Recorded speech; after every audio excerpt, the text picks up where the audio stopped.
And we are back with day 34 of Survivor 46 and 46. Sarah just won Game Changers in one of my favorite wins of all time.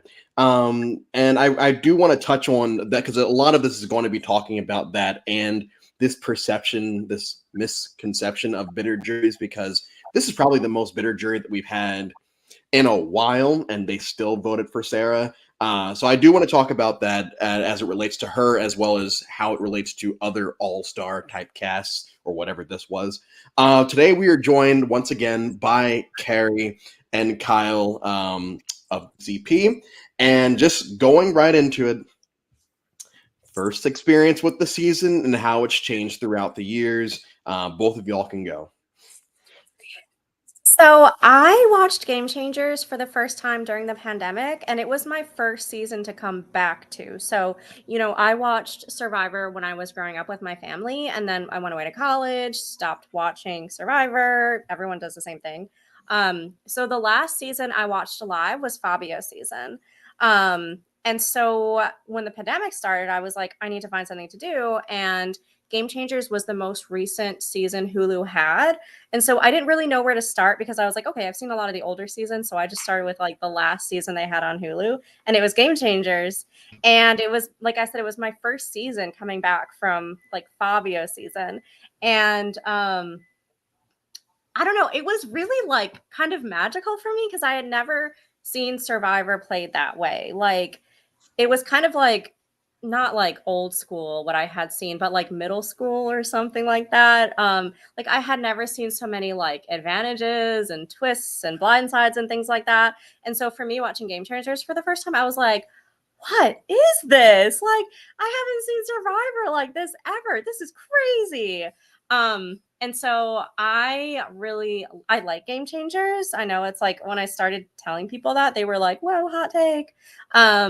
But I find it to be a really entertaining season and I like it. Although I haven't seen it now for probably about 3 years, but it's a good one. I like it. Kyle, first time watching it, did you? Well, I guess what I can go with you with this is when the cast was announced. Oh, did you get it? Did you understand some of these choices? No, no. If there was ever a season where it ended the debate of like, does the cast come first or does the theme come first? The cast definitely came first. This just felt like a season where they got people, they just got everyone that they wanted for a while and just said, what could we call this? But despite that, I do think that we get a lot of interesting gameplay. I think Sarah, watching her from her first season come in through this season was so much fun to watch, and to watch her grow. And some other players regress, which we can perhaps touch on along the way. It was very interesting to see all these players' legacies kind of fluctuate throughout the season. Yeah, and Mucky just joined us. So hey, Mucky. Hey, how's it going, everyone? It's going all right. You're just in the nick of time. I was ready to ask. I was asking everyone what their first experience was with the season and what they thought about the cast overall. Like right before they played. Just what did you think when you saw the Game Changers cast? Did you think that it was game changing? Oh, I thought it was game changing to its core. I was like, wow, game changers. Oh my gosh. Nah. So Game Changers, fun fact, was my very first season of Survivor, like American Survivor. The Aussie blind side was randomly on TV, and I was like, why the hell are they voting off this guy who just called them a large fish? It just didn't make sense, right?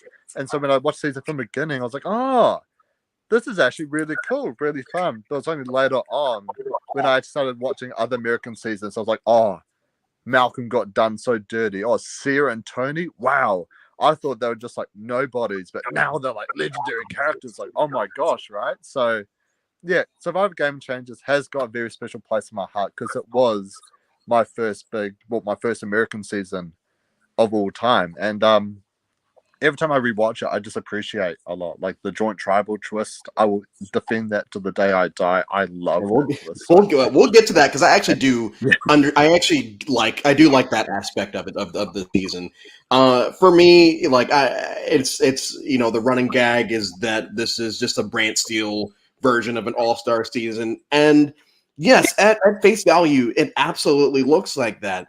I would say, and I think Kyle brought this up already. There are some players that were not the biggest names coming into this season that exceeded whatever expectations fans and other players probably had. Sierra Dawn Thomas being Sierra and Sarah, I would say, being the top, only because Sierra, and I didn't realize it until this time around watching, everyone is saying that Sierra's running that alliance. Like, it's not just what we're being shown. The perception is Sierra and that Culpepper and Troyzan are like her lapdogs, basically. And I do, I've always wondered why Sierra voted for Culpepper over Sarah. I used to think it was just because she was bitter, but like it honestly could just be because they were a tighter group, and that would make sense. But Sarah obviously is the person that like really came back and changed up her game to the point where, like I mentioned at the beginning, the jury was so pissed off with her over when her saying I made 100, like all my genuine relationships I made with you people were real, and crazy ass Debbie's laughing at her. And I felt horrible for her in that situation. So Kyle, going back to you, Sarah 2.0. What did you like? What did you not like? I really liked the cutthroatness. I liked her sort of creativity, especially with the legacy advantage move. Her willingness and I guess the skill to pull off flipping back and forth, which is something that obviously everybody tries to do and a lot don't. And she was never really brought up as a target because of that. Both sides needed her loyalty, and that is super difficult to pull off and make it to the end and win still. So just the skill at which she was able to pull off these moves was what I most enjoyed watching her. Mucky, this is your first American Survivor season, so watching Sarah navigate this season with probably, besides the Aussie blindside, really no knowledge of how the American game works, were you impressed with what you were seeing from her, or did you have more negative views on what she was doing in the game? Yeah, so like at first, my first time rewatching, because I was only an innocent 15, 16-year-old. I was like, wow, you're strategizing? What a horrible monster. You get what I mean? I was much more like the Colby's like, yeah, go Culpepper. Whoa, But definitely the more I rewatch, the more I appreciate Sarah's game. And I think even though everyone kind of likes to make fun of the Game Changers cast, I do think a lot of people like Sarah, who really didn't have a legacy before, created a legacy for herself now, right? Where she is one of the best female winners of all time, definitely one of the most cutthroat players of all time as well. She really came back, not only changed the game throughout the season, but she also changed how she played the game and her legacy as a character as well. Yeah. And so the more I rewatch, the more I appreciate her game. But definitely the first couple of times I watched it, I was like, wow, what an absolute ass. Like, no, I get that. And Carrie, you also said that, I think you said that Nicaragua was the last season you watched before you got to Game Changers years later. So you wouldn't have even seen Sarah 1.0 at that point as well. For you, you mentioned how you loved how the game had changed since the last time you had watched the show. Were you looking at Sarah as a person that fit into that Game Changers archetype this season, or did you kind of underestimate her until a certain point in the season? I remember.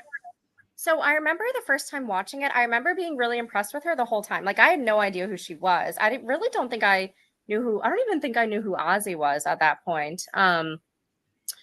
But I remember that I was impressed with Sarah when I watched her, and I was like, I don't know who this person is, but she's pretty cool. And she's doing a lot of stuff. And I just watched Tony's season, Kageyan. And it's interesting, like with Sarah's flipping back and forth between alliances, it's kind of similar to, like Tony's flipping back and forth between alliances, not to go like, to that season, but it's interesting, since they had played together. And I'm wondering like if his playing style influenced her in Game Changers. I want to point this out. This is my favorite version of Ozzy because we don't get much of him, and he's less pretentious until Final Tribal, where he becomes pretentious Ozzy again. So that's my Ozzy reference for today. I'm probably not going to bring up Ozzy again for any reason tonight. Sarah, I do agree with you that that she did kind of do the whole flip flop thing, and I think that what made this win for me, this win is better than Tony's win in Kageyan, because she wasn't neurotic about it, because she was able to not antagonize people to their faces. Everyone felt that she was their best friend.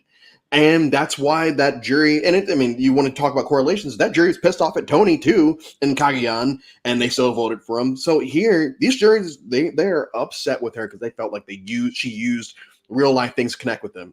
And she did. And I feel like that was real. It's just she also had to cut you because not everyone can sit the final three.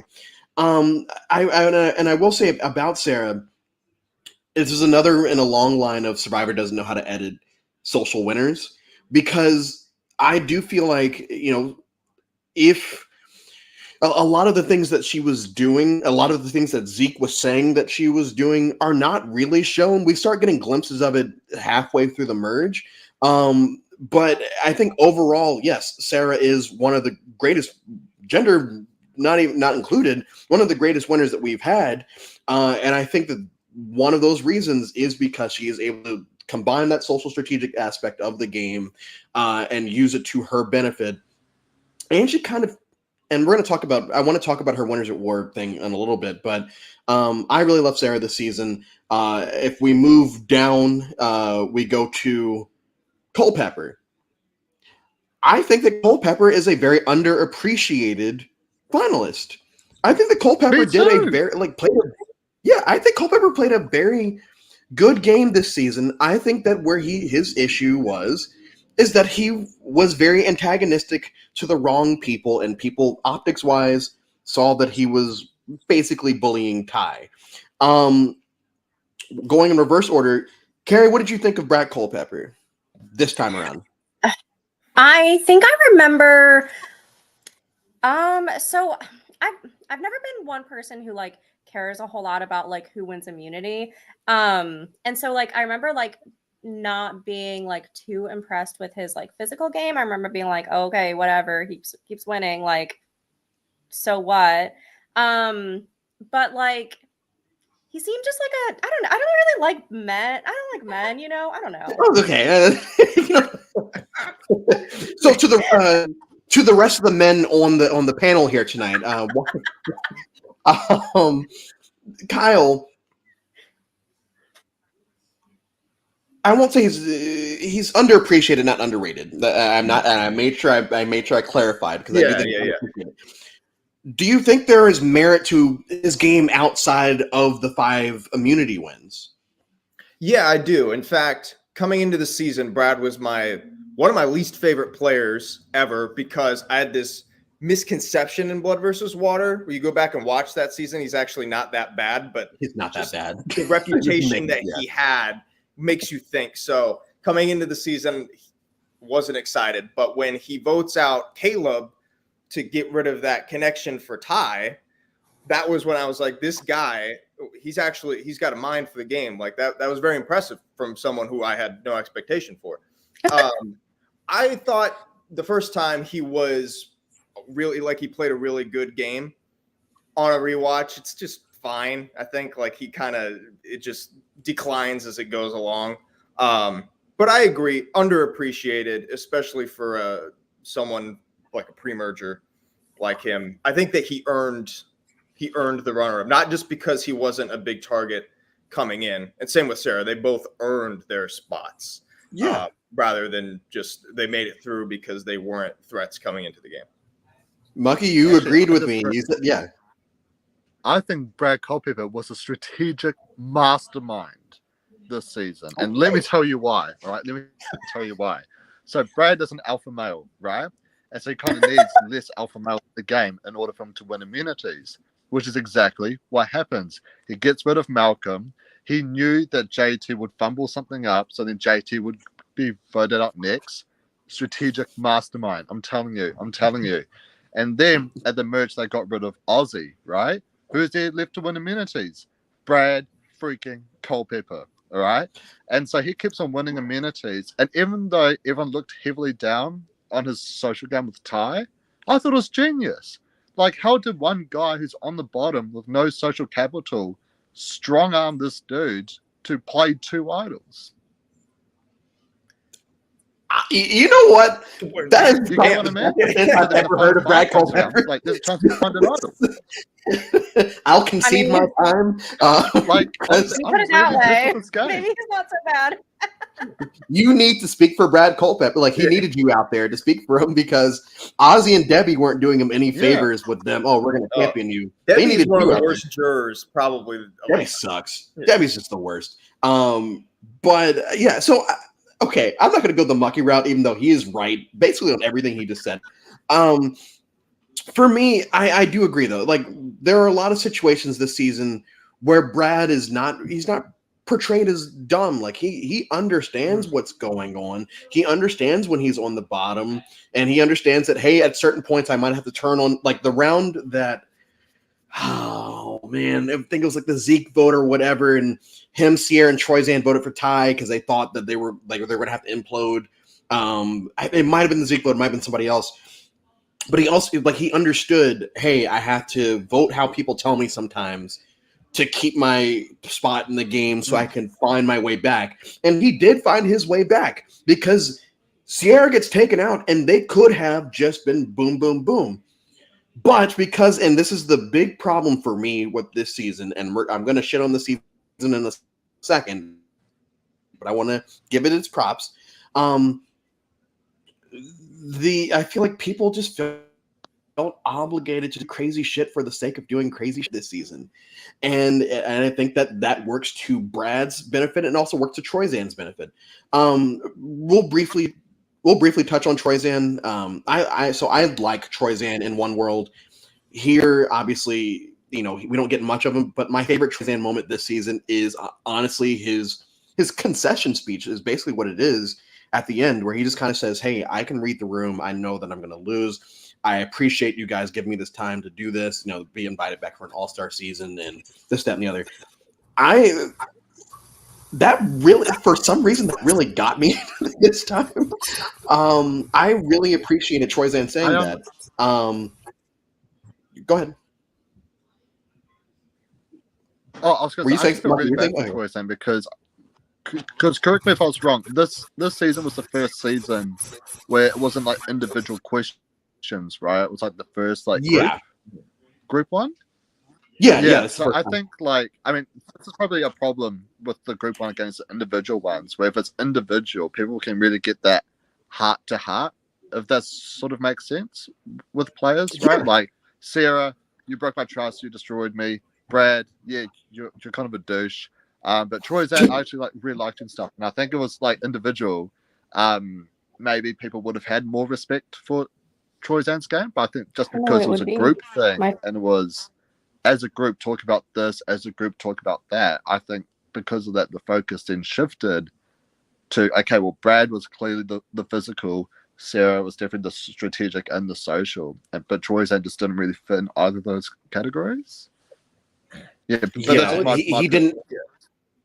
I think he overcorrected from One World, where in One World he was very loud and in your face, and it didn't work for him. And so this season he comes in and he really tries to play under the radar, which is a good strategy. But he was playing a beta in a room full of alphas, and that just wasn't going to win the game in this season. No, and I agree. And we have this. Hold on. We have the comment here. I hate that Troy laid down and died. I don't think that he laid down and died. I think at that point he like when they finally did ask him a question. He even says like, "Oh man, you guys are asking me a question." I think he could read the room and see that, hey, I'm probably going to lose. Like, I'm definitely going to lose here. There's nothing that Troy can say during that final tribal that would have made anyone vote for him unless he said, and actually had someone back him up that he was actually manipulating the other two the entire time, which he wasn't. And I don't think he would have said that. So I don't think that it was like, I think it was just, like I said, it was just a concession speech. Just, okay, I lost, thank you. And moving on. Oh shoot, lost my train. Oh, okay. So we're gonna work our way back to the beginning now. We the big problem with the season that I have is, we started to get it in Millennials versus Gen X, and it came right into this season of big moves for the sake of making big moves and especially because we're playing. I didn't realize how many times they said game changer or changing the game this season until this time around, and I could have turned into a drinking game, and I didn't. But I just felt like everyone just felt handcuffed to this. We have to make big moves all season, and it's just like in Millennials vs. Gen X. Every single person that made a flashy big move got their ass sent out every single time. So, what did you all think of the overall gameplay this season? We'll talk just focusing on focus on one specific thing if it makes it easier. But Carrie, I'll start with you. What did you think of the gameplay overall this season? Am I muted? I just switched mics. No, you're muted. You're good. Okay, perfect. So I thought it was. I mean, I thought it was entertaining and flashy, and I really liked it. Like, there was so much about the season that I really liked, and like I didn't even know that like Survivor could be played that way. But for example, I really enjoyed like the legacy advantage. I thought that was so fun. I thought that like when Sarah Lucina was able to get the legacy advantage from Sierra, I was like, I had never imagined that anyone could do something like that. Like, I don't know. So I thought that like the gameplay throughout the season was super cool and interesting. Okay, and Kyle, going off of that, pre-merge, we lose a lot of the game changers. We lose them early, and it's watching it this time. I had a lot of all stars in my head. Where in all stars, they get rid of the actual all stars first, and we end up most of the all stars first, and we end up with a lot of group that were kind of fringe all stars at that point in history. And we end up getting more legends, because of it, because they were able to establish themselves that time. And I felt like that was the case with this season, where because we lose Tony, Sierra, not Sierra, God, why did I just say that?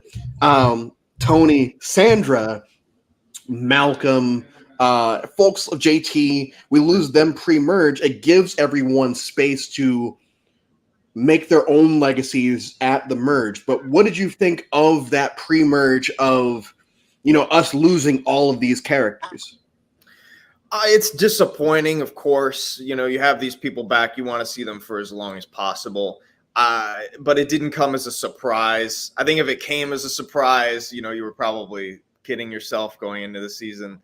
It was unfortunate how close Sandra got to the merge, and how good of a spot she was in consistently throughout the first swap and the original tribe. So that's when it hurts the most, is when they're actually playing well and they have a chance, and then they kind of get swap screwed. So it was disappointing, but not a surprise. Maki? Yeah. Look, it's one of those things, right, where it's like, imagine if everyone who went up pre-merge made it to merge, how much of a different season it is, and everyone would love the season, right? It's just an unfortunate thing that happens in All Stars. The bigger reputation you have, the more likely you're going to get targeted.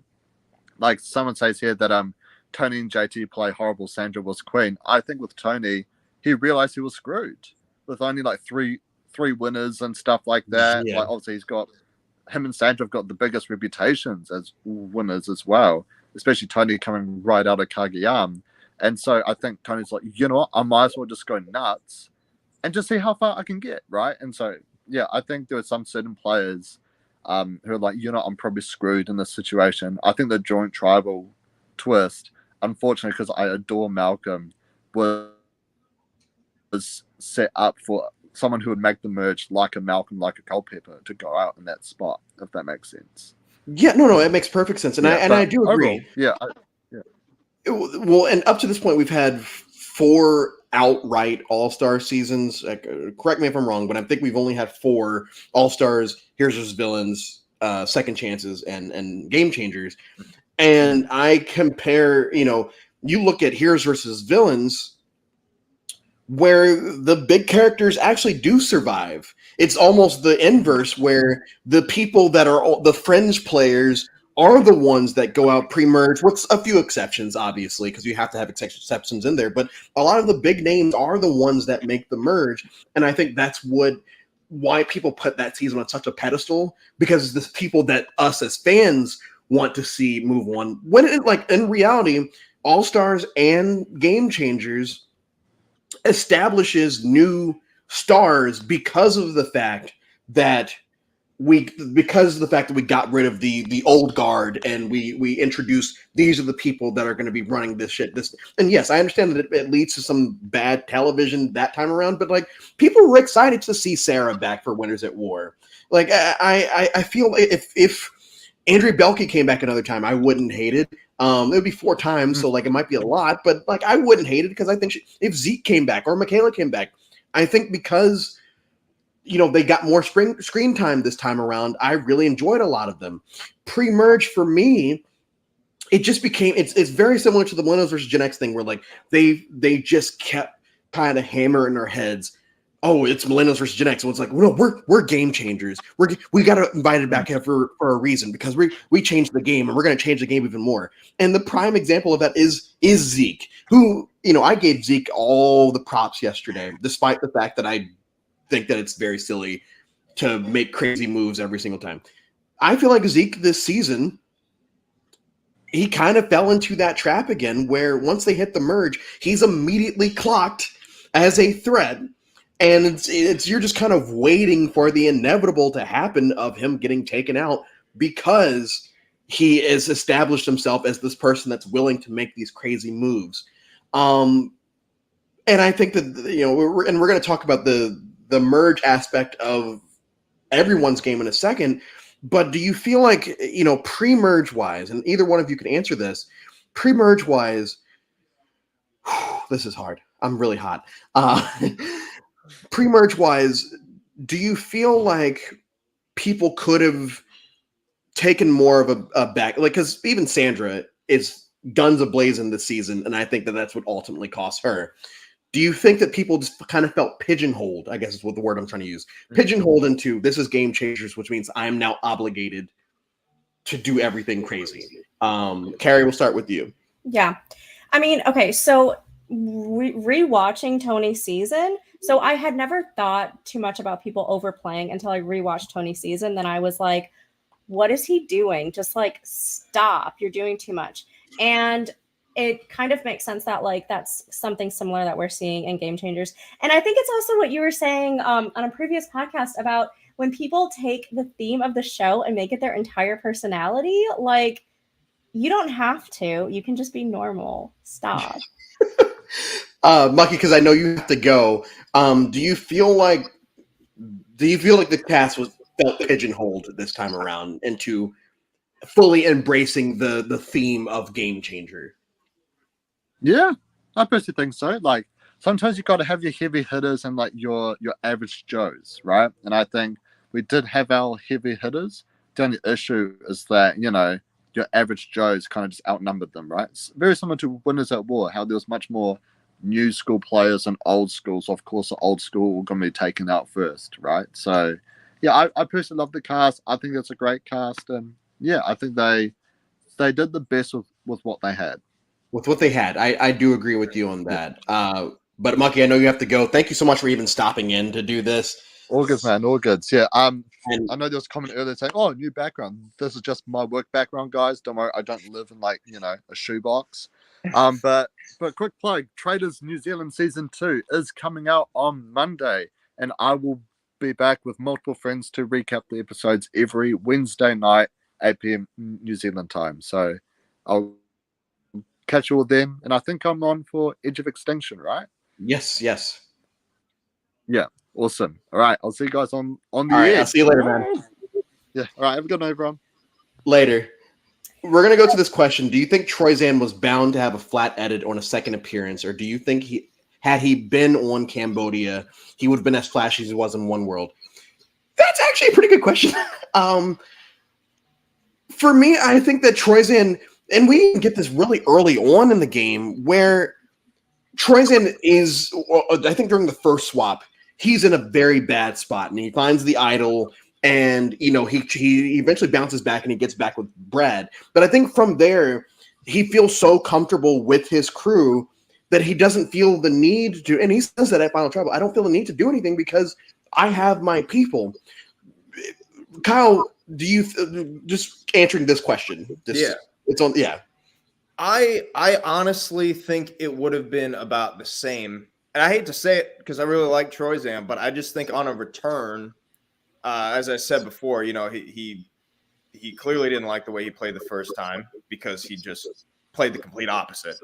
And I think actually in Cambodia it would have been even worse, I guess, for lack of a better word, than it was here, because we talked so much about how the cast was half, or not even half, legends, and then half who are these people. So I think if he was gonna stand out on an all-star season, this was his opportunity, I think. So on Cambodia, I think he would have been buried even more with that cast. So hurts to say, but no, I think it would have been about the same. Kara, what did you think? What did you think about Troyzan? You're muted. I think you might be muted, or maybe your mic's not working. You're unmuted on screen. My browser is lost connection. Yeah, okay, you're good. Oh, you're no, muted again. You're muted again. Oh my gosh. Okay, now I can hear you again. Go ahead. I am so sorry. I'm having so many problems tonight. I'm not normally like this. No, you're not. Okay. So I had watched these out of order, right? So I watched Game Changers, and then I went back and watched like whatever other season Troyzan was in. And previously, and I remember being like, is this the same person? Like really? Like, where is this person that like we saw in this previous season, and why wasn't he in Game Changers? Because like, and he lasted, I mean, the entire time in Game Changers. Yeah. And we just like didn't see it. Yeah, and it sucks because watching One World, like last week at this point, maybe a week and a half ago, Troyzan, I think I said, was like the third or fourth best player on the season, strategic wise, and he had a lot of great perceptions of what was going on in the game. I just kind of think that he ran into, it's very similar to like, they're not the same type of player, but does everyone just stick with me on this comparison? It's very similar to Rob Sesternino and All Stars, where like old tricks don't work the same when you're playing against people that have done the game before. And I feel like you saw that with Rob and All Stars, and I feel like here, I think Troyzan just realized, unless I do something crazy, I'm probably just going to be. It's just going to be me and Brad, and whoever they perceive as being the more in charge, they're going to give it to them as far as second place. JT. So I sat here 14 days ago and I said that JT's move in Heroes versus Villains, I understood because he had never seen Russell's season, and perception is Parvati just won this way in Micronesia, which means optics would say that they're voting out all the men. And I get it. I think it's a dumb move, but I don't think it's the worst move of all time because of context. JT this season it's almost like a shell of what he was. It's just he just comes off as a goof the entire season. Kyle, JT 3.0. We can finally put JT's story to bed in the worst way. It's very. I feel like Sandra's story somehow went like this, even though she doesn't win this time. Yeah. JT's just went like this, and it was a very quick fall here. Yes, it was. And it was a shame because I was really excited to watch JT again. And again, he had an opportunity to make it further. That's what hurts, is that he had the idol. This is arguably the worst instance that we've ever seen where somebody went home with an idol in their pocket. I don't understand. I mean, there's no. He knows he's catching votes. He knows he's catching. He knows it's a 3-2 vote, and he doesn't know which way it's going to go. It was just so bad, and it's unfortunate because he played so well in Tocantins that nowadays I don't think people remember. At least newer fans won't know how amazing of a player he once was regarded as. Now they just go from perfect winner to. I mean, I feel like people refer to him as a dunce in Heroes vs. Villains. I will never refer to him as that because I do think that, once again, but here it's bad. Like, I can't defend anything he does this season. And I know Mucky's gone, but like, we're going to talk about the Joint Tribal Council because Game Changers, it felt the need to introduce so many things in one season while also, speed running a lot of episodes and, doing a lot of double boot episodes. There's introducing a whole bunch of advantages. I think my favorite tribal of the season is the two tribal because it is exciting, it's different, and it leads to a very shocking and surprising outcome. Kara, do you think that, in modern days, so we're going to go forward for a second, do you think that modern day Survivor could benefit from a surprise like this, where they do have two tribes go to a tribal, just to test the waters? I think modern day Survivor is doing too much, and like it's kind of like the same thing. Like, they're doing so much all the time, and I feel like if they added in another, like, oh, we're gonna like have everyone go to tribal together, like it's too much. It's just way too much. Like, slow down. Okay, that's fair. And so, Kyle, going into the actual tribal of it all, like I said, this is my favorite tribal of the season. What were your thoughts on this tribal as a whole? Keeping in mind that we were just shitting on JT, so I do want to hear how he played this tribal. I was so conflicted on it. I'm still conflicted on it, and I was conflicted on it watching it. I was like, it is a little too much. But at the same time, it was really a new thing, and it was very exciting. Like, the live tribal, JT getting up at a time that was unheard of, right? When this we've like Caramoan and like maybe a few instances since Caramoan, but like really, we hadn't seen anything like that since Caramoan. No, and this was shocking. And nowadays, if you watch this, doesn't seem all that big. It's kind of standard, but at a time, this was crazy. Like, this was so entertaining, and even the idol play is such an exciting move. Losing Malcolm, pretty lady. That makes me laugh every time. And then losing Malcolm is what makes this the conflicting part. Is that it was a guy who I had high hopes for going into the season, was primed to do very well, and gets taken out very surprisingly. No indication that Malcolm was going to be idled out in the pre-merge. Like, who would have thought of that? So, afterwards, it was sort of like, I remember the specialists called this like a short-term high, but not a long-term. It hurt it in the long term. It did. And losing Malcolm like that, like, yes, we had just lost Tony. We lost Miss Big Moves herself in the first tribal. We're losing Malcolm here. I think Caleb is gone by this point as well. Yeah. That is not that he matters. But we lose Malcolm here, who is a big character. He is someone that, I would say not necessarily a game changer, but like an all-star in this time. And so losing him, yes, it is fun in the moment. But as the episode, and especially 2 episodes from now, everything's leading up to like the air just completely getting sucked out of the season, and obviously the vote right before the merge just completely just sucks all the air out of the season for a long bit. The reason I like that tribal and the reason I like that twist, I guess, is because they had already done a swap. And at this point, you really have to, test where your loyalty is going to lie. And Culpepper, not Culpepper. I guess Haley was on Culpepper's side because of the whole "I didn't consent," which is amazing, best Haley moment ever.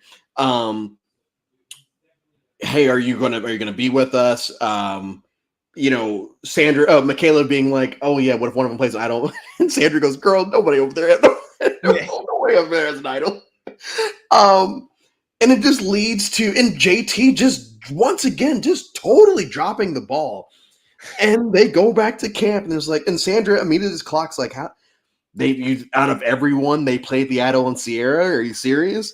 And the fact that he's still after that, he still feels confident that they're going to vote out Michaela the next time they go to tribal, even though Sandra has made it very apparent that she wants you gone because she feels like you screwed up at that previous tribal, is just, and I know that everyone likes to say, oh yeah, well, he needs Steven and Steven needs him. It's like, well, I feel like he needs Steven. I don't feel like Steven needs him. I just think that in second chances he was just focused on the wrong thing. JT he has a lot of big ideas. Yes. He needs someone to like, hey, I get it. And I think it does come with playing with house money. I've won, so I can just kind of do whatever I want, and I can still say I'm a winner. But like you said, unless you've watched Token Genes, which, Carrie, had you watched Token Genes by the time you watched Game Changers? No. Okay. No. So I hadn't watched it yet, and at least I don't think, if I had watched it, I didn't remember watching it. And so when people started talking about JT, I was like, what? Like, this JT guy, he's an idiot. Like, what are you talking about? and that is the negative side to his last two seasons, but specifically his last season of he looks like a fool the entire time, and it sucks because JT's never been like my favorite or anything, but I did respect everything that I did respect JT and Token Chains, and I did respect JT and Heroes vs. Villains. Here it's just like he really dropped the ball. Other pre-merges we can briefly touch on another. They brought Caleb back, and I think it was just like, hey, sorry for trying to kill you 2 seasons ago. Let's just see how far you make it. He doesn't make it very far. Someone made it in the comments about Tony, and I agree. I think that Tony understood he was probably not winning this season, so he just decided to just go off and be crazy Tony for an episode because he gets voted because that's one of the first episodes that has 2 boots. Malcolm, fine. We get Sandra, and I remember reading an article years ago where they said that this season is basically Sandra fan fiction. And I would say that I probably agree. Okay, yes, we've got Sandra who's won twice.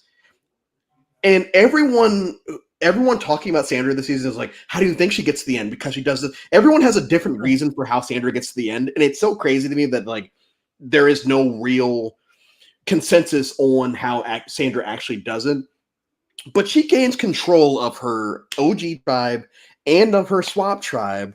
And I think she was making some very good points on the second swap that, they probably could have voted Ty and probably should have voted Ty because of what he did during that tribal. Yeah. Kyle, Sandra 3.0 at this point is probably my favorite Sandra. I agree totally. First things first, she has like almost the same number of confessionals in this season as the entirety of Heroes vs. Villains, which is shocking. No, it's not, because what's not on there, right? Yeah. But yeah, coming into the season, you think that she's a dead woman walking, like never gonna make it. Takes control of 2 different tribes, and like you said, plays very well even when she has no shot on that swap tribe.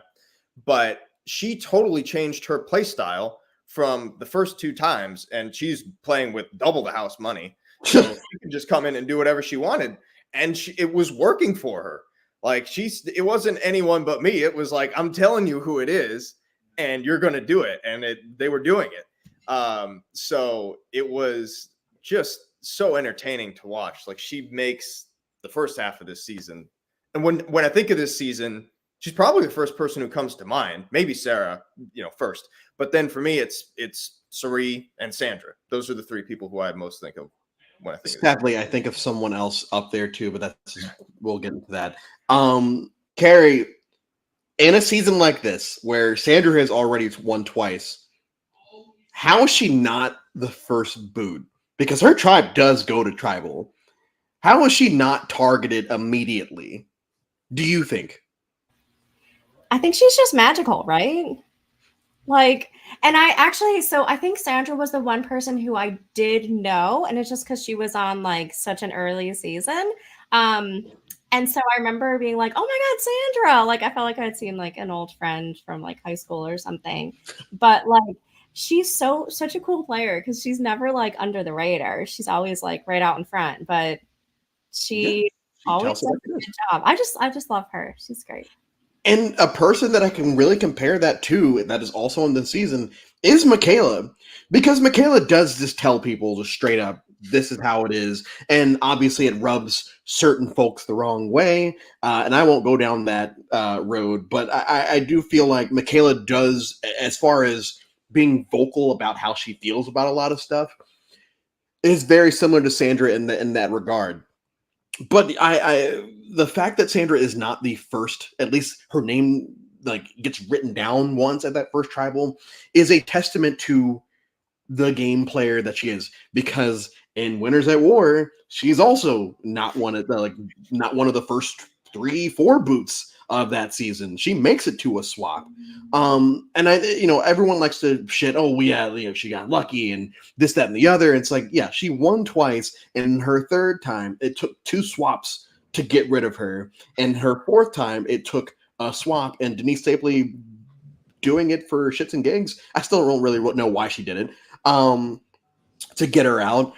I think Sandra to me is always going to be top 3 just players in general all time, because if Tony were to come back for another time after Winners at War, he is the first boot, period. There's no one that would let that man, unless his tribe wins, there's no one that would let that man pass that. We go the rest of Sandra gets her torch snuffed for the final time at that tribal council. Ty, in a lot of Ty moments this season, you feel for him because I think because he's a fun character, people don't really realize that like his grasp on the game is not the best. What do we think about Ty? Either one. We talked about Ty a couple of nights ago. Yeah, we did. Ty 1.0, well, Ty 2.0 as well. He's endearing. You know what I mean? He's a great character. You got to love him. But his wishy-washiness, unreliability as an ally is really exposed this season. And it does kind of make some of it a little frustrating at times watching him. I can't quite say exactly why it is, but just that's the feeling I get watching him, is that not watching someone who really has a grasp on what they're doing and is kind of making it through the game in spite of themselves. Despite the fact that I actually think he had a really good shot to win the season if he had made it to the end, especially if he was against Brad and Troy. Yeah.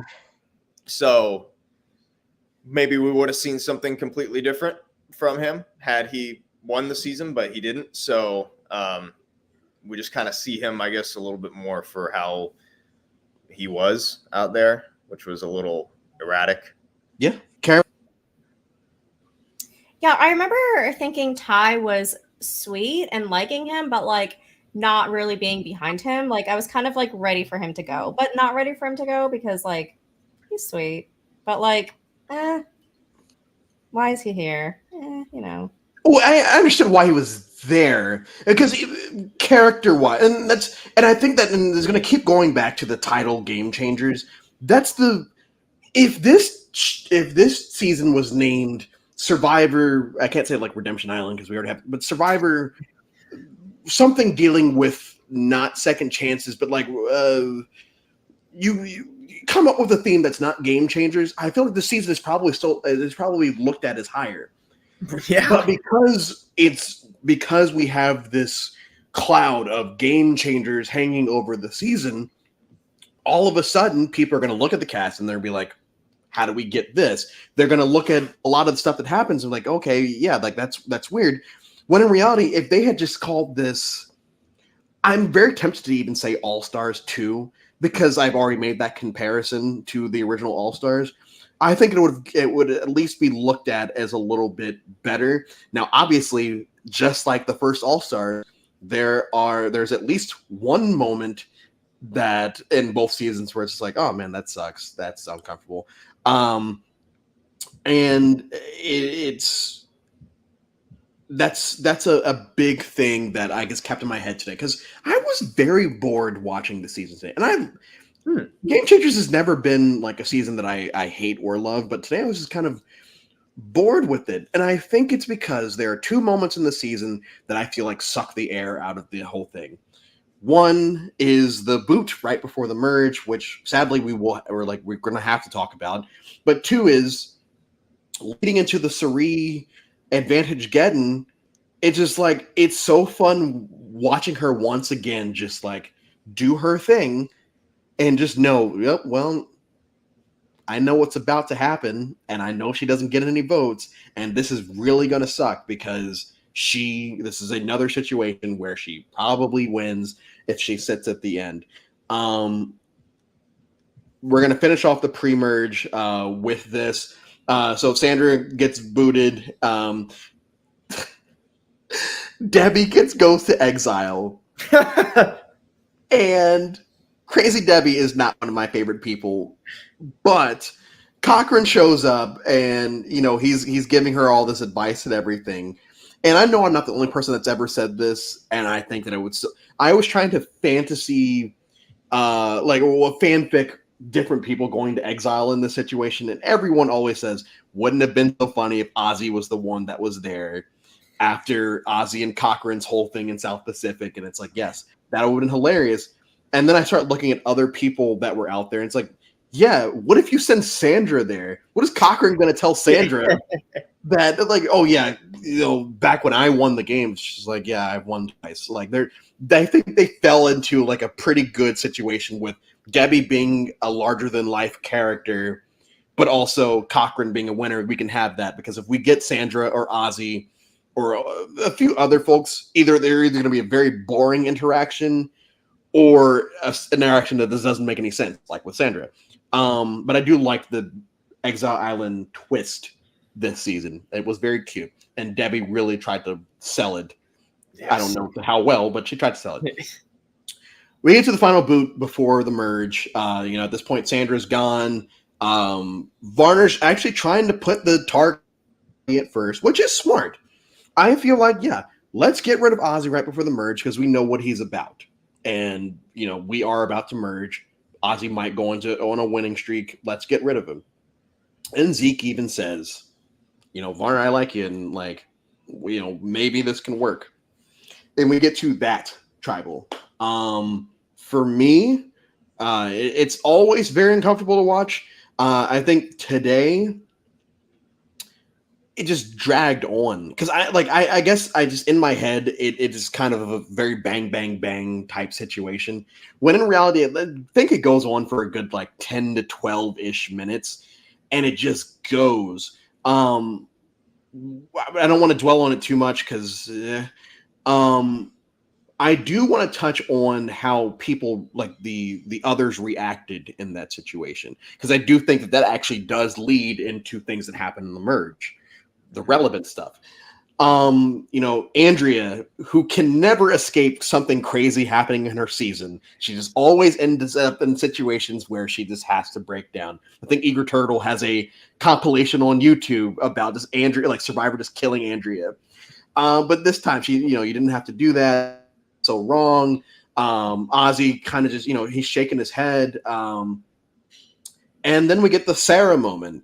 And I felt like that Sarah moment was very genuine. Mhm. I do feel like, her coming from the Midwest and, I don't encounter all that. I do feel like it was a real moment. And I do feel like that's why she was one of the reasons why she was so overprotective of Zeke at the merge. And I think that's why Zeke and Andrea had such a big falling out in season at the merge or during the merge as well, is because everyone kind of basically trauma bonded during that tribal. I don't even know how to ask a question for this, but I guess I'll just say, Carrie, the first time you watched that tribal, how did you feel? Is it hard to watch? Have you been able to go back and watch it and just like take it for what it is? Yeah.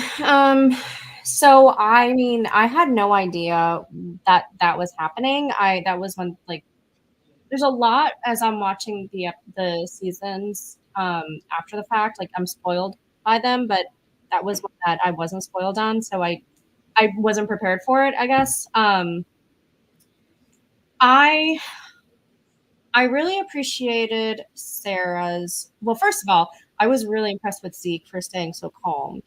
Um, because like I can't imagine like I'm not gonna get emotional, but I can't imagine like that. But um I was really impressed with Sarah for staying so calm, and I think it's just added so much to the reason why I liked her, and I thought that she was like such a good representative of the season because it was like, her still loving Zeke and still caring about him was so like outside of anything that she had ever been exposed to before. Um and then, I felt like she was so vulnerable with him, and then she's also just played a really good game. Um, and like I didn't feel like any of that was like gameplay. Like I felt like that was like true genuine stuff. And I That have was no real. idea what Varner was like. I had no clue what he thought he was doing. Like it just was out of left field. Exposing a No deception. idea. Like why? I don't know. And also he's a member of the community, right? Like Yes. is he gay? Okay. Yes. That I was thinking about that today. I was like, wow, this is probably the most rainbow tribe in the history of Survivor, especially now knowing what we know about Ozzy. Mhm. That like we have Crazy Debbie and I think Andrea are the only two straights on the entire tribe. Sarah? Oh, and Sarah, yeah. Sorry. Um Kyle, gameplay wise, and I want to get to this question in a second, but gameplay wise, because this is I feel like it's an outside of the game moment, Yeah. but it still brings them closer together. Do you, and this is more of an opinion question, do you feel like that's why Andrea was so pissed off with Zeke when he tried to come after her I think 2 episodes into the merge? Probably. I mean, you just went through something like that with somebody, you know, you think it may last a little bit longer than that. And it surprised me that Zeke wanted to go after Andrea for the same reason. I mean, they just went, why don't get Zeke's gameplay, in general. Yeah, I mean, Zeke is Mr. Big Move. Sierra Easton is Miss Big Moves. Yeah. Zeke is Mr. Big Moves, and you're ultimately going to get I do appreciate the fact that Zeke can remove that from his gameplay, Right. like the emotional part from his gameplay. My thinking is though, Andrea is a number for you, and Yeah. And like, yes, I understand you you want to make a big move right now, and like he has the confession where he's like, "Oh yeah, do you want to regret not pulling the trigger or pulling the trigger too early?" And he's like, "Well, pulling the trigger too early, I feel like I'd have a bigger regret about it." It's like no, because it's not like Andrea's going to go on a extended immunity streak because Brad Culpepper's still there. Yeah, she's good at immunity challenges, but you can get rid of her at a certain point. But the fact that he was trying to get rid of her so early in the merge really was just like, oh man, like that sucks, because I do feel like they could have kept, and that's what eventually happens to that alliance that does take out the Culpepper Sierra side of things. Is the fact that they start eating their own, because they have to make big moves. Because Sierra Easton once said, and Will Wall once said, and not Tasha, because Tasha's great and didn't say anything, that you have to make big moves and you have to have a resume. Question: if JT had not returned this time, do you think he would have returned for Winners at War? Yes. Yes, I think so. Yes. I think so. I think there's even a case that he should have been on Winners at War despite him also being on this season. We had enough four-time players. You could have made him a fourth-time player, could have had him redeem himself. But I think, especially if he wasn't on the season, for sure would have been on Winners at War. Yeah, I feel like, I mean, I don't know why he wasn't. I didn't do any research why he wasn't on that season, but like, yeah, I feel like you have to have. I understand not having Cochran on there because of what he does now. JT is the first perfect game. You got to have him back for it. But once again, it looks like such a fool in this season that like. So we move on. We hit merge, and that's when big move itis really kicks in. And like I went on a rant about yesterday, and like I went about a rant probably an hour ago at this point, every single person that said, "Hey, I'm gonna make this flashy big move," got cut either the next episode or the episode after that. Meanwhile, Sarah is making moves. She's just doing it subtly, which is I feel like that's the perception of big moves is you have to be flashy about it. When in reality, Sari does big moves all the time, but somehow still makes it through the game. Sarah was doing it all season and really only gets clocked because Aubrey or Andrea, or maybe both, look at her face after Sierra gets voted out and realize, oh shit, she's playing everyone. Why do you? I mean, Game Changers, the name aside, why do you feel we are now in these 30s seasons so adamant about the big move, the resume type thing, when statistically there's probably in the 30s there are 0 winners that have the best resume or all the big moves, but historically there's probably like 3. So why do you think that this was the era of people felt like they were obligated to do that? And I want both of y'all's opinions on that. So I have one thought that has to do with, I don't know if how relevant this was back then, since I didn't watch it live, but like, just imagining how people are trying to build a brand for themselves on social media. Like, are people just trying to get people talking? That might be more of a thing now. But I know back when I used to watch like The Bachelorette and all those shows, like everyone was trying to do like big things because they were like, oh, I'll go viral and then I can quit my job and I'll just be an influencer or whatever. And so maybe that's could be a small part of it. But I also think that this show in particular, I wonder how much of it was not pushed by producers, but, in their confessionals, I'm sure they're having producers ask questions like, talk about how you're a game changer. How does that thing relate to game changing? Blah, blah, blah, blah, blah. And at some point, like, it's going to leak in like, oh, holy crap, what if I'm not a game changer? And so that doesn't answer your question about like, what about all the other 30s? But I'm sure that has something to do with this. No, I get where you're coming from, and I agree, because I said the exact same thing about Millennials versus Gen X yesterday. It's like none of the things that the people were doing in their confessionals where it's like Millennials do this and Gen Xers do this. None of it ever seemed genuine, except for the Brett Zeke, where Brett comes out to Zeke and Brett's like, yeah, my generation, we have had to hide, don't ask, don't tell, and all that other stuff. And that was the only real genuine Gen X millennial moment in the season for me. Like watching, it's like, okay, yeah, I feel like this is real. Every other time, I just felt like producers were saying, hey, make sure you relate this back to the season's theme. Kyle, same. I think I was just sitting here thinking about it. I think Tony and Natalie Anderson changed a lot about Survivor going forward because they made some pretty flashy moves, right? They made the big moves, if you want to call it that. But they were the smart things to do. They weren't making those moves because they wanted to make a big move and have something on their resume. They were doing it because that was the best thing to do for their game. And people saw that and they were like, man, that was cool. That was exciting. I should do something like that.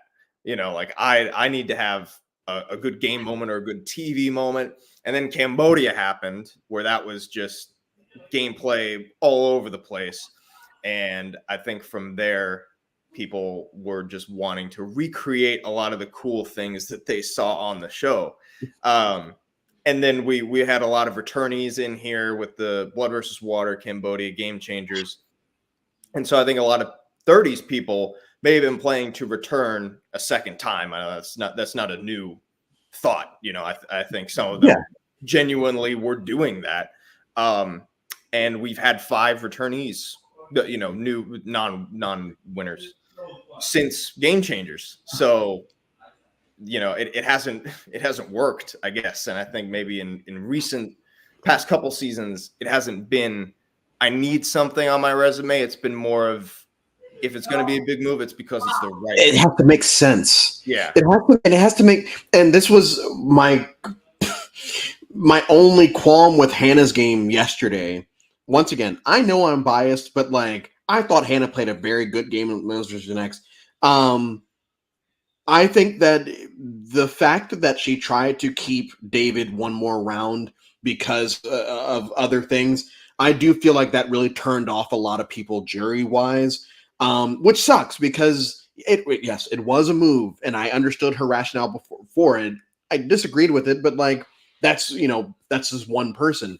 I do feel like a lot of people in this era just feel like they don't pay attention to context. Like you said, they focus on the fact that they focus on the moments and don't really realize what actually is happening in those moments. They want to have their own Survivor moment, and that's cool. And like you said, with the specialist saying about the Malcolm vote out, where it's like, yeah, in the moment, that's a lot of fun, but JT suffers for it. That tribe suffers for it. All of a sudden, Culpepper, Sierra, and Ty are looked at as a crew, and it only really benefits Culpepper ultimately because he makes it to the end. But like, it shows that Culpepper has control over Ty. It shows that Sierra has control over all these people. There's a lot that goes into it, and I think that yes, once again, I respect a big move here and there, and it's all good. This season is just so plagued with 2 swaps, and hey, this season for ties, we're just going to go straight to rocks, and hey, we're going to merge, but like only, or like you guys can have your food, but only if someone does this. I feel like production is also doing too much in this season, and like I know people like, and Carrie, you brought this up earlier, people like to bitch about the 41 through 46 seasons about there being so much in there, and I do agree there is a lot that they don't need in there. But 34 is pretty much, well, you can make a case like 31 or maybe even 30 starts it off, where they start introducing a lot of these advantages.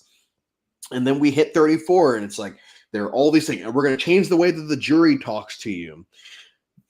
What I was most surprised by is because we get a new twist one season later in HHH, why they didn't just introduce mandatory fire making this time around. Because they introduced everything else here. They might as well have just made mandatory fire making here. That way we don't have to have these J-Brones on the internet saying that they rigged HHH for Ben for some reason. Question. I know I'm ranting, but like I've got a lot to say. Do you think Sandra gets enough credit or gets enough respect for winning the game twice? From players outside of Russell Hantz, yes, I do. From random smart marks on Reddit, no. From real fans like us, yes. I feel like that answers all 3 people in the community. Do you guys disagree? Agree? I agree. Those who know, they yeah, know. I love Sandra. So as we move on, we everyone's making their big moves. Ozzy, like I said, I this is my favorite Ozzy version because he doesn't, when he gets voted out and he's like, "Good luck catching food." It's like, Oh, dude, it this is just season shows that 34. he's No not one cares. up to speed, and that's my problem. That's always been my problem with Ozzy and why I don't look at him as highly as some people do. Clearly not this panel. But he just doesn't. He was out of his league, I think, Yeah, with this crowd. Ozzy's. It's fine. Like I said, this is my favorite Ozzy. I like what Sarah said about how she was tricked into liking a transgender. Wait, what? Did she say that? Did she say that? I never heard of that. I've never heard that. So I'm not going to answer that one, but And what do we think about that? yeah, I won't touch that one. So we move on and we get to the other moment of the season. Obviously, it's not problematic. It's just a moment that sucks the air out of the season with Advantage Geddon. For me, I felt like Suri had this shit on lock. The first time I watched this, like, okay, this is it. Like, it took her 4 times, but like, who cares? She's gonna win, and it's gonna be amazing. Because even when she was throwing votes throughout the season, all of them made sense. Like hey, Michaela, you still need to vote Zeke here, and I'm still gonna vote you. But don't worry, you're not gonna go home. This is what's actually going on here. And her talk with Michaela, as a person of color, her having that talk of like, hey, you have to, like, because these people are gonna look at you a different type of way. That really resonated with me. We get to that final 6 tribal, and we all know what happens. Either one of you, should there have been something put in place to prevent something like that from happening? Like, I understand that, like, hindsight and all that, but like, you have to know as a very large production crew that because we just had a season 3 seasons ago that we had a tribal with no votes. Do you think that it might be, something to look into, that, hey, we might have a tribal where 5 people are immune and 1 person isn't, and they don't get votes? Like, how do we prevent that from happening? Do you think there should have been something put in place to prevent that from happening? Carrie, we'll start with you.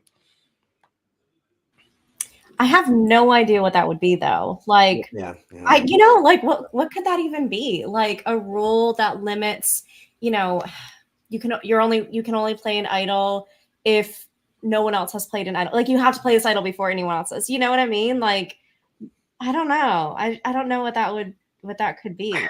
I guess don't have 3 idols in the game at once if you're also going to have the legacy advantage, which can only be played at the final 6. But I don't think that that even crossed their minds, because I think they loved this. I think this is what they wanted. I think that they were always hoping that something like this would happen, which is a totally different discussion, whether that's good or bad. But, I do think they could run into a situation at some point where everyone is immune, and they certainly should have something in place for that. And had there been a tie at let's say legacy advantage, only 2 idols get played, and we have a tie where you're supposed to go to rocks, those people are supposed to be immune, the ones that are tied. That situation could have easily come up at some point this season, and I wonder what they would have done. Well, and production sees this and decides they're going to start adding more advantages in subsequent seasons. Instead of dialing it back. Yeah. Instead of dialing it back, we just keep on getting more advantages. And now we're in the 40s, and there's an advantage for everything. Oh my God, I hate that tribal so much. Real quick, Gabe Ruiz here says, production was clueless, thought there wouldn't be that many advantages in at 6. And I actually do agree with that. In a season called Game Changers, you had 2 people with 3 idols combined, and they held on to them since the pre-merge. They had them, and not an idol got played until the finale. So I think that production maybe got, and we all got a little unlucky with how that went out with the two people that had all the advantages. Just never played him. Yeah. We're starting to wrap up. I want to touch this because I'm going to rant about this tomorrow a lot. They did not rig HHH for Ben because, and my prime example for this is, if they are not going to rig the game for Sari or Ozzy or any of production's favorites, they're not going to rig it for some random J-Bro named Ben playing in his first time. They'll probably and the fact that he was portrayed as such a schmuck in Where's It War is probably proof to that. If they were going to rig a game for someone, they would do it for someone they act like they have shown to love.